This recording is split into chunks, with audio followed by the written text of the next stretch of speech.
Hey there everyone, this is Seb, and I thought it would be fun to check out another Breakout game, or Arkanoid clone if you would. This is Batty, or Batty for the Commodore 64. This is actually a response video to Mark Vergeer, who in turn made a response video to my Crackout video, in which he showed Crackout on the Commodore 64. Now, I've never personally played Crackout on the Commodore 64, but it does look like a really fun and interesting game. To be honest, more original than Batty, but this is the game I grew up with and which I know. But if you're interested in looking at Crackout, then I do recommend you check out Mark's video, and you can find a link in the description. It will be well worth your time, so please, after checking this video out, do that. Anyway, now on to Batty. Which is one of my favorite games from back in the day. It's made by Jason Benham and music is by Robert Westgate. Not sure if they've made much else of relevance. I do know Jason made some games, but can't really think of any titles at the top of my head here. I'm not the best with names, so oh well. Let's check out some options. Batty has a limited amount of options, unfortunately. You can set the bat speed to 1, 2, 3 or 4, and that's it. Yeah. The thing is pretty damn sensitive, so any higher than 2 and you're probably getting in a lot of trouble. You can set the player name, so let's get rid of Jason there and set my own name there. So I can look all good and on top of the high score chain. I hope. Unfortunately there's no player 2, I'm all alone. Level, you can actually go to a higher level. It only sets level 3, however, level 2 means that you will start at, I think, level 9, and level 3 makes you start at, I think, level 17. So, yeah, we're gonna start up at level 1, otherwise we'll only be able to show you one board. And this is the real selling point for Batty, as it were, 2-player mode, which is a lot of fun. Unfortunately, I can only play alone, because I have no one to play with. Oh well, so let's show you the play one option. And this game also came out on the ZX Spectrum. I believe it actually came out first on the ZX Spectrum as a promotional title, free game with a magazine, and was later ported to the Commodore 64 and the Amstrad CPC. The boards in the versions are actually different somewhat, and there are some other differences as well. Like the ZX Spectrum actually has a option for 2-player alternating mode, which for some reason the Commodore 64 version doesn't have. And I'm not too sure about the Amstrad version, if that one... wow. That was terrible. If the Amstrad version actually has that alternating mode as well, but for some reason the Commodore 64 version has scrapped that and only has the cooperative version, which is a lot of fun, I must say. So yeah, what other differences from a standard Arkanoid game is there? Well, there are the enemies. Arkanoid has enemies as well, but these ones occasionally shoot. They drop some droplets, as it were, and if they hit you, you are stunned for about a second or so, and you lose any power up your bat head. And yeah, as you see, that that being stunned can really mess you up. So crap. And there was an X alive and I got greedy. So yeah, if you have a enlargement power-up, a sticky power-up, or the gun, you will lose that if the enemy actually hits you. But if the ball power-ups, like the fireball, like this one, that actually stays. Also another difference is the little thing in the middle there, that is actually kind of a deflector. Occasionally it will activate, and if the ball hits it, then it will just randomly bounce off in a other direction. And way to go out of the way for the ball there, Seb. That's really not the aim of the game, but oh well. And there's only one block left, and we all hate that, but I actually managed to hit it. The physics in the game aren't the best, but well, they work for the most part. Real trouble I have with the game is that it is so damn sensitive. I think I actually used to play it mostly on setting 1, which can be a bit too slow at times, but it just gives a bit more control. If I see an extra life, I want to go for it. And it's like the developers knew that it was hard, because look at how many lives you start off with. You start with like 8 lives, and at 10,000 you actually get an extra life. And as you can see, the extra life actually drop pretty occasionally, so that's nice. I think this slows down the ball, which is also good. Well, that didn't last too long. And there's the good old fireball again, but we don't get much use out of that, I guess.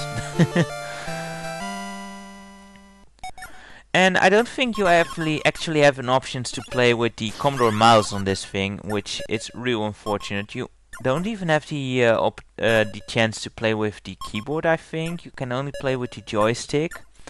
I'm pretty sure the ZX Spectrum actually lets you play with the keyboard as well, which I generally prefer, because joysticks and breakout games, I don't really like that combination much. So yeah, now we have the sticky bat or ball, whatever. Either is sticky, so we can aim a bit more easily. Now, if there was something to actually make the catching easier, then I might actually have a chance to show more of this game. But oh well, can't have everything, I guess. So yeah, it's quite an enjoyable game. Never actually played the ZX Spectrum or Amstrad version, because I don't have either of those systems.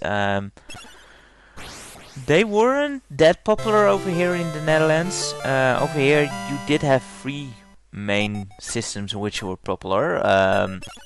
The Commodore 64, which was my first home computer.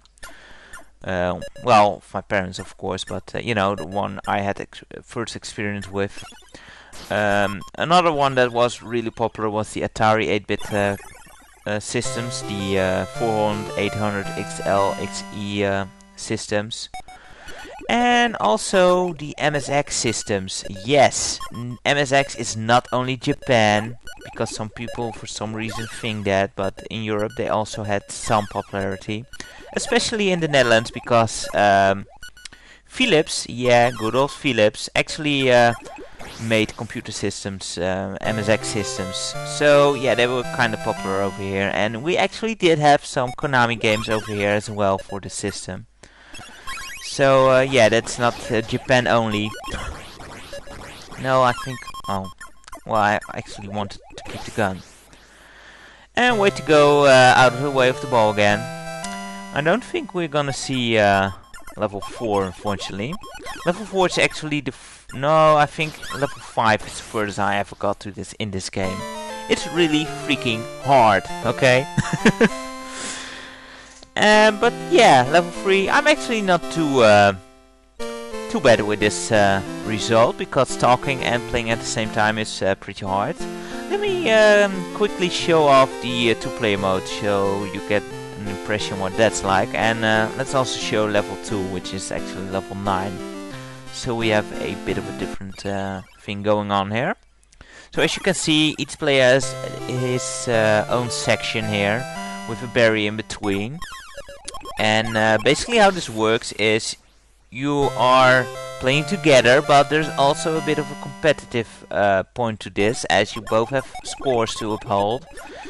And the last player who loses a ball on his side, he loses a life. You can really mess up another player by losing your ball first, like me. I'm actually surprised because I do manage to lose from a second static player like this, believe it or not. But yeah, if you lose a lot of balls, then the other player actually has no chance. And look at that, I actually managed to lose a life. Way to go, Seb. Yeah. I wonder who will win this. So, but yeah, when you are actually with a buddy, this is actually a lot of fun. This is a great mode to play. And we might actually finish this. Ah, you stupid damn enemy. That wasn't fair. And occasionally, yeah, there we go. Another ball will come back into play, and oh boy. No, no, no, no. No, I don't want to lose. Oh boy. Let's see if we can get rid of that final block. That would be nice. And we got an extra life for that. 10,000 points. Yeah. Let's see if we can get rid of the extra block there. So yeah, Commodore 64. I really enjoy that system. Lots of fun had with it. And it's actually great to be able to show the game off for this system for once. I do play it on an emulator because I really don't want to mess with the actual thing. I do have Batty on a cassette tape, but that takes like 15 minutes to load. I don't really want to deal with that. Also, it's kind of hard to capture the Commodore 64 because it doesn't have a standard AV out. So you would either need to convert the signal or mod the thing.